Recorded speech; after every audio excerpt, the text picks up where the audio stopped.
आज हम भूगोल के एक महत्वपूर्ण टॉपिक अक्षांश एवं देशांतर रेखाओं के बारे में जानेंगे।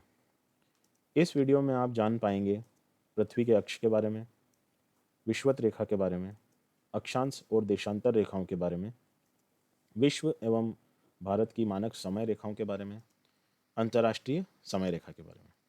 तो चलिए शुरू करते हैं।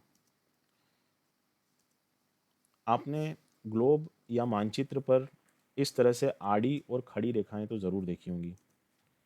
पृथ्वी पर किसी भी स्थान का स्थिति का पता लगाने के लिए ये काल्पनिक रेखाएं खींची जाती हैं। इस तरह से जो खड़ी रेखा है और एक ये आड़ी रेखा। अक्ष, पृथ्वी का अक्ष पृथ्वी के बीच से गुजरने वाली एक काल्पनिक रेखा जिसके चारों ओर पृथ्वी घूर्णन करती है। पृथ्वी अपने अक्ष से 23.5 डिग्री झुकी हुई है। इस ग्लोब के माध्यम से हम और अच्छी तरह से समझ सकते हैं। ये लाल रेखा पृथ्वी का अक्ष होना चाहिए, लेकिन पृथ्वी का अक्ष ये पीली रेखा है जो दो ध्रुवों को मिलाती है। इस चित्र के माध्यम से हम पृथ्वी के झुकाव को समझ सकते हैं, जो अपने अक्ष से 23.5 डिग्री झुकी हुई है।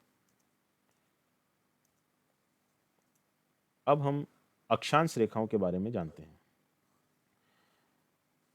पृथ्वी के बीचों बीच गुजरने वाली एक काल्पनिक रेखा है जो पृथ्वी को दो बराबर भागों में, उत्तरी गोलार्ध और दक्षिणी गोलार्ध में बांटती है। ये रेखा आपको पूर्व से पश्चिम की ओर दिखाई देती है। यहाँ जो बीचों बीच में 0 डिग्री अक्षांश पर जो रेखा दिखाई दे रही है वो भूमध्य रेखा या विषुवत रेखा है।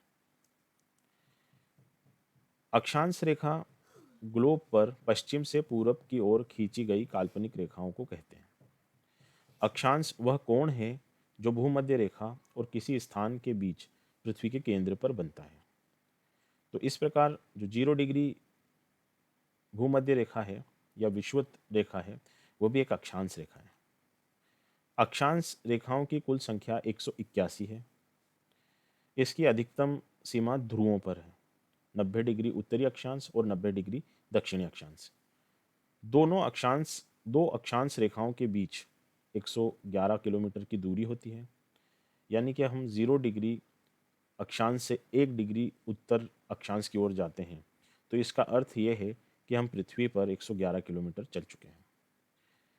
यहाँ ऊपर आप देख पा रहे हैं भूमध्य रेखा के उत्तर और दक्षिण में 23.5 डिग्री पर कर्क रेखा और 23.5 डिग्री दक्षिणी गोलार्ध की ओर मकर रेखा है। अब हम जानते हैं देशांतर रेखाओं के बारे में। पृथ्वी पर इस प्रकार खड़ी खींची गई रेखाएं जो ध्रुव से निकलकर दूसरे ध्रुव पर जाती है। उत्तरी ध्रुव से दक्षिणी ध्रुव को जोड़ने वाली काल्पनिक रेखा देशांतरीय याम्योत्तर कहलाती है। ये अर्धवृत्त हैं तथा विषुवत रेखा पर इनके बीच की दूरी सर्वाधिक 111.32 किलोमीटर होती है। ये दूरी ध्रुवों पर घटती जाती है और बिल्कुल ध्रुवों पर 0 डिग्री हो जाती है। यहाँ सभी देशांतरीय याम्योत्तर आपस में मिल जाते हैं। कहाँ पर? ध्रुवों में। ग्रीनिच जो कि ब्रिटेन में है, जहाँ पर एक ऑब्जर्वेटरी है, यहाँ से गुजरने वाली जो देशांतर रेखा को प्रमुख याम्योत्तर या 0 डिग्री देशांतर रेखा माना जाता है। जो 0 डिग्री देशांतर है तथा 180 डिग्री पश्चिमी याम्योत्तर मिलकर पृथ्वी को पूर्वी और दक्षिणी दो बराबर भागों में विभाजित करते हैं। एक और महत्वपूर्ण तथ्य 180 डिग्री पश्चिमी याम्योत्तर तथा 180 डिग्री पूर्वी याम्योत्तर रेखा एक ही है, एक ही स्थान पर है। आइए देशांतर रेखा और समय के बीच संबंध को समझते हैं। ग्रीनिच पर स्थित प्रमुख याम्योत्तर पर सूर्य जिस समय आकाश में सबसे ऊंचे बिंदु पर होता है उस समय इस याम्योत्तर के सभी स्थान पर दोपहर रहती है।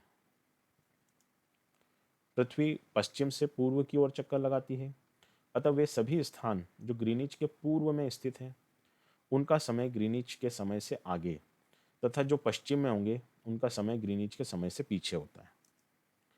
यहाँ हम देखते हैं कि पूरी पृथ्वी पर 360 डिग्री देशांतर रेखाएं हैं और पूरी पृथ्वी को एक चक्कर लगाने में 24 घंटे का समय लगता है।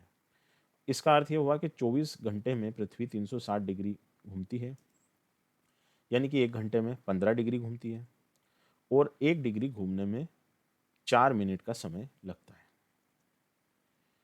यहाँ पर आप देख सकते हैं इस नक्शे में सारे जो ग्रीनिच से कम और ज़्यादा जो समय है उसको दर्शाया गया है। ये लाल रेखा जो है ग्रीनिच से गुजरती है और इसके पूर्वी ओर आप देखेंगे कि +1 2 3 4 5 समय बढ़ता जा रहा है और इसके पश्चिम की ओर समय घट रहा है। यहाँ से जो भारत में जो समय रेखा गुजरती है वो 5.5 घंटे आगे है। मानक समय के बारे में अब हम जान लेते हैं। अलग अलग याम्योत्तर पर यानी कि देशांतर रेखाओं पर स्थित स्थानों के स्थानीय समय में अंतर होता है।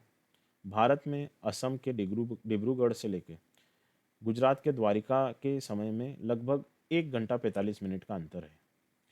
इसलिए भारत के जो बीच से गुजरने वाली यानी कि 82.5 डिग्री देशांतर से गुजरने वाली जो रेखा है उसको मानक समय रेखा माना गया है और ये ग्रीनिच की समय रेखा से 5.5 घंटा यहाँ का समय आगे है। पृथ्वी को कुल 24 समय क्षेत्रों में बांटा गया है और विश्व में सबसे ज़्यादा रूस में 11 मानक समय रेखाएं यानी कि यहाँ 11 अलग अलग लोकल टाइम है। भारत की मानक समय रेखा ये देखिए इस चित्र में आपको दिखाई दे रहा है 82 सही 1/2 डिग्री पूर्वी देशांतर की जो रेखा है ये भारत के उत्तर प्रदेश, मध्य प्रदेश, छत्तीसगढ़, उड़ीसा और आंध्र प्रदेश से गुजर रही है। ये ग्रीन रूप में आप इसको और अच्छे से देख सकते हैं। भारत की मानक समय रेखा उत्तर प्रदेश में प्रयागराज के समीप मिर्ज़ापुर से 82.5 डिग्री पूर्वी देशांतर से गुजरती है और ये 5 राज्यों से होकर जाती है। आइए ग्रीनिच वेधशाला और प्रमुख याम्योत्तर रेखा को देख लेते हैं। ये ब्रिटेन में स्थित रॉयल ग्रीनिच ऑब्जर्वेटरी है और ये यहाँ से जो प्रमुख याम्योत्तर या 0 डिग्री देशांतर रेखा गुजर रही है। अब हम जानते हैं अंतर्राष्ट्रीय तिथि रेखा के बारे में। यहाँ आप पूरे विश्व के नक्शे को देख पा रहे हैं और ये लाल जो रेखा है ये अंतर्राष्ट्रीय तिथि रेखा है। अंतर्राष्ट्रीय तिथि रेखा प्रशांत महासागर के बीचों बीच 80 डिग्री देशांतर पर उत्तर से दक्षिण की ओर खींची गई एक काल्पनिक रेखा है। वर्ष 1884 में वॉशिंगटन में हुए एक सम्मेलन में इस रेखा का निर्धारण किया गया था। यहाँ आप और इसको स्पष्ट तरीके से देख सकते हैं। अंतर्राष्ट्रीय तिथि रेखा 180 डिग्री देशांतर पर एकदम सीधी नहीं है बल्कि टेढ़ी मेढ़ी दिखाई देती है। साइबेरिया और अलास्का के क्षेत्र में बेरिंग जल डमरू मध्य के यहाँ यह रेखा 80 डिग्री देशांतर से पूर्व की ओर मुड़ जाती है और इसके नीचे एल्यूशन द्वीप समूह को बचाने के लिए यह रेखा पश्चिम की ओर मुड़ती है। दक्षिण क्षेत्र में फिजी टोगा द्वीपों को बचाते हुए रेखा पूर्व की ओर मुड़ जाती है। तो इस तरह से आप अंतर्राष्ट्रीय तिथि रेखा के विचलन को देख सकते हैं। यदि हम अंतर्राष्ट्रीय रेखा को पार करके पूर्व से पश्चिम की ओर जाते हैं तो एक दिन घट जाता है और पश्चिम से पूर्व की ओर जाते हैं तो एक दिन बढ़ जाता है।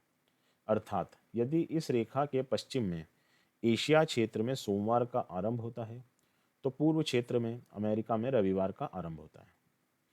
कैप्टन कुक जिन्होंने प्रशांत महासागर और अन्य सागर में यात्राएं की, जब वे अपनी यात्रा के पश्चात वापस लौटे तो दिन की गणना में एक दिन की गलती उनको पकड़ में आई और इसी समस्या को दूर करने के लिए सभी देशों ने एक मत होकर 180 डिग्री देशांतर रेखा को अंतर्राष्ट्रीय तिथि रेखा मान लिया। तो ये वीडियो आपको कैसा लगा कमेंट कीजिए। Thank you.